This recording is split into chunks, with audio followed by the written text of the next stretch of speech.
welcome to what is the official first proper episode of my vlog series. Today I want to speak about my feelings on the second season of FX's Fargo. I feel that in the second season it's sort of taken a step back, not just in time but sort of in its human heart that you can sort of grab onto and relate to. I think it's sort of just stripped itself down to sort of plot and mystery, wherein that you can't really take anything sufficient from it or substantial. It's sort of stripping it back to sort of these very basic sort of roots of anti-heroes that you're supposed to root for, every people that you're supposed to root for, but this sort of ambiguous good-bad sort of deal where you're not sure who you're supposed to like. It tries too hard to be viscerally appealing, and therefore there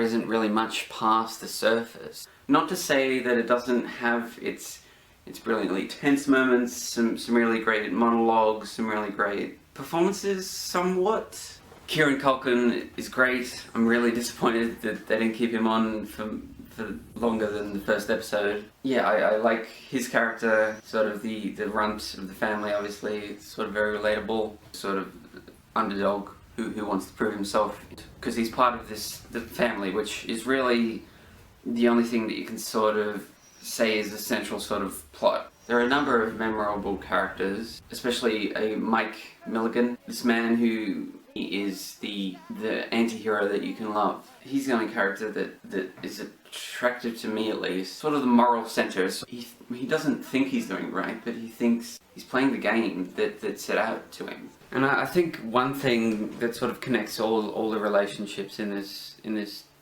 series is that they are all sort of self and interconnectedly destructive, that people sort of stay in relationships even though they might be broken, even though they might be based on really unsteady foundations. Their love is sort of based on this sort of knowledge that nothing will ever go right for them, that everything they ever thought was true about themselves is just based on their love for someone else. And that also applies to the Gerhardt family, in that they're sort of loyal only based on the sort of family structure, and this sort of, they're really not a family at all. It's sort of this decision to not see the truth in one another by avoiding talking about it. So I think the show speaks to the way that relationships lessen our way to see ourselves as real people and more as just an extension of someone else's dreams and hopes.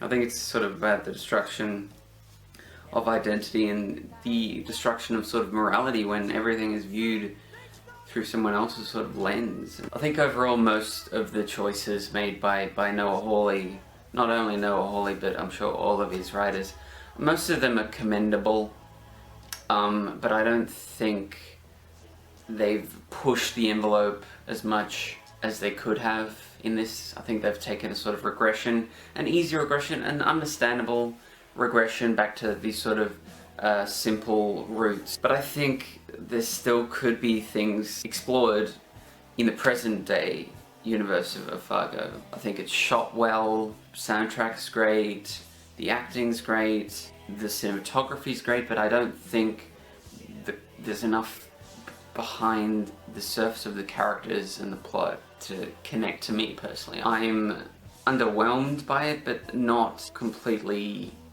against it being on. Anyone who loved the first season should like this one. While the story is good, I think it's just middle of the road stuff that we've sort of seen before, and I think that's obviously just a sort of byproduct of people becoming more media literate. Just going down the same road won't cut it anymore for television, which is sort of a shame in a way, but I think it allows people to sort of break new ground, which I really commend people for. I think it's a safe season so far. Then again, there's still 5 more episodes to go. There's still a lot more story to tell, hopefully. Yeah, thank you very much for watching. Feel free to like my Facebook page, follow me on Twitter, follow me on Instagram, and just keep watching television, film, and reading literature, and just caring about arts and the world around us.